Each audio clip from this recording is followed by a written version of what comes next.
General साहब, मैं सबसे पहले आपकी तरफ आता हूं। आप क्या समझते हैं, बैनुल-अक़वामी मंजरनामे में देखें, ताजिकिस्तान के अंदर एक अटैक हुआ, उसकी जिम्मेदारी अफगानिस्तान के ऊपर आयद हुई कि चाइनीज का प्रोजेक्ट था, उसको सबूताज करने की कोशिश अफगानिस्तान कर रहा है। पाकिस्तान के अंदर हमले हुए हैं हालिया, और उसकी अगर निशानदही की जाए, उनकी स्क्रीनिंग की जाए और शवाहिद सामने लाए जाएं तो अफगानी निकलते हैं। वॉशिंगटन के अंदर हमला होता है तो वो अफगानी निकलता है। बैनुल-अक़वामी मंजरनामा अफगानिस्तान के हवाले से किस हद तक तब्दील हो रहा है और इसकी लपेट में कौन कौन सा मुल्क आएगा? Yasir, thank you very much, आपने मुझे प्रोग्राम में मदऊ किया।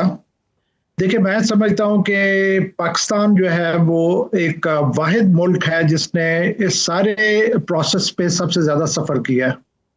2001 में जब 9/11 हुआ, उसके बाद से लेके आज तक दुनिया जो है वो दहशत गर्दी का जो चैलेंज है उससे नबर्दाश्त है। पाकिस्तान ने ये जो उस वक्त ये जो जब अमेरिका इधर आया ऑपरेशन एंड्यूरिंग फ्रीडम करने, तो पाकिस्तान ने एक फ्रंट लाइन स्टेट का रोल अदा किया। उसके बाद ये सेकंड टाइम हो रहा है कि अफगानिस्तान में एक सुपर पावर अपना काम वाइंड अप करके वापस जाती है। पहले सोवियत यूनियन गई थी और अपना इक्विपमेंट यहाँ पे छोड़ गई, और इस दफा अमेरिका यहाँ से गया है और अपना इक्विपमेंट यहाँ पे छोड़ गया। और पाकिस्तान जो है वो वेपन और इक्विपमेंट जो अफगानिस्तान में पीछे रह जाता है वो पाकिस्तान के खिलाफ इस्तेमाल होता है।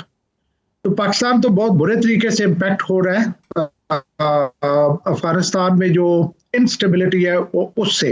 और अब जबकि अमेरिका में भी एक इंसिडेंट हो गया है, तो एक दोबारा से रियलाइजेशन आ रही है कि अफगानिस्तान जो है वो दोबारा से टेररिस्ट की आमाजगाह बन रहा है।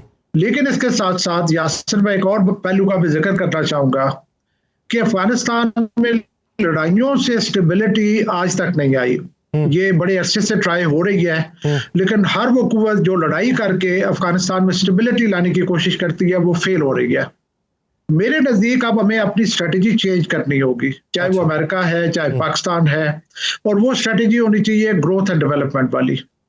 मैं अक्सर ये कहता हूं कि अगर आप वर्ल्ड वॉर 1 और 2 की मूवीज देखें तो Japanese were more ferocious then what Afghanis are.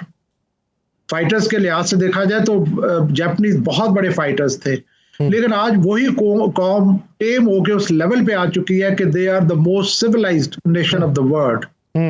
सो मेरे नजदीक अब इम्पोर्टेंट है दुनिया के लिए कि वो स्ट्रेटेजी को चेंज करें, लड़ाई वाला रास्ता छोड़ें, ग्रोथ एंड डेवलपमेंट वाले रास्ते पे आए, ताकि ये जो लोग हैं इनको टेम किया जाए और ये एक नॉर्मल कंट्री के तौर पे ऑपरेट कर सकें। जनरल साहब, आपकी राय तो एकदम, आपकी राय बहुत अच्छी है, लेकिन इसकी इम्प्लीमेंटेशन में कितना लंबा दौरानिया चाहिए, इसके ऊपर बहस मुबाहिसा होगा। जनरल साहब, आपने कहा कि सर ग्रोथ एंड डेवलपमेंट के ऊपर काम होना चाहिए, मशवरा आपने पूरी दुनिया को दिया, बिलखुसूस अफगानिस्तान के हवाले से भी दिया, लेकिन वो लोग जो सिर्फ जंगो जदल के आदी हैं उनको ग्रोथ एंड डेवलपमेंट के मानी किस तरीके से मालूम?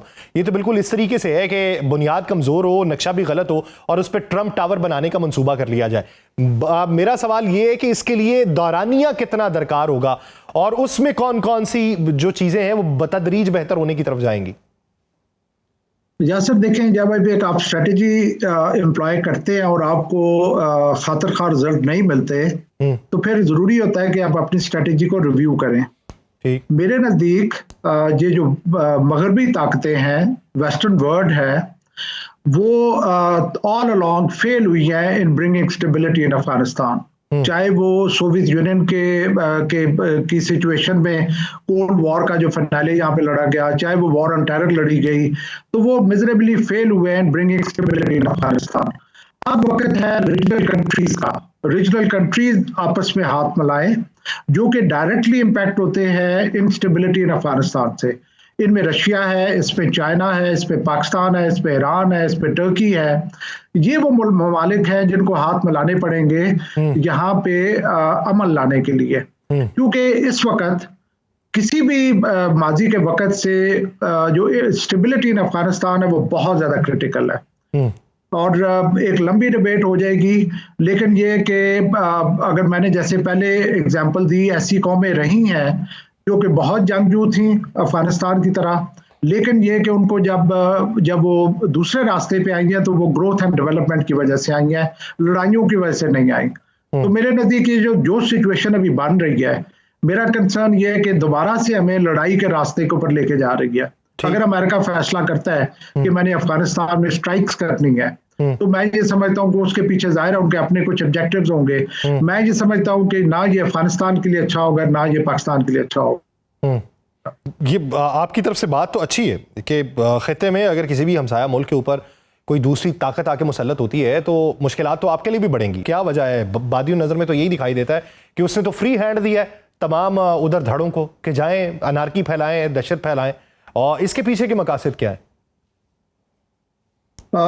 देखिए, एक तो यह जाहिर है इसमें रिएक्शनरी भी हो सकता है, और दूसरा जैसे मैं पहले कह रहा था कि जो वो ममालिक जो अफगानिस्तान की इंस्टेबिलिटी से डायरेक्टली इम्पैक्ट होते हैं, उनकी इन्वॉल्वमेंट से जो मैं सुन रहा हूँ कि रशिया की इन्वॉल्वमेंट बन रही है या सऊदी अरेबिया की बन रही है, पहले तुर्किया ने ट्राई किया और कतर ने ट्राई किया, तो मुझे उम्मीद है कि sense will prevail.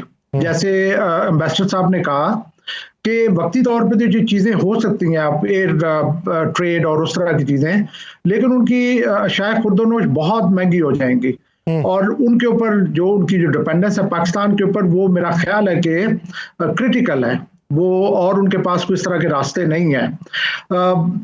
Afghan government जाहिर है जी, वो 200 साल से ये सोसाइटी जो है डिसफंक्शनल रही है, तो वहां से अगर हम एक सिविलिटी और एक अच्छा रवैया जो एक्सपेक्ट करना, मेरा ख्याल है कि वो जस्टिफाइड नहीं होगा।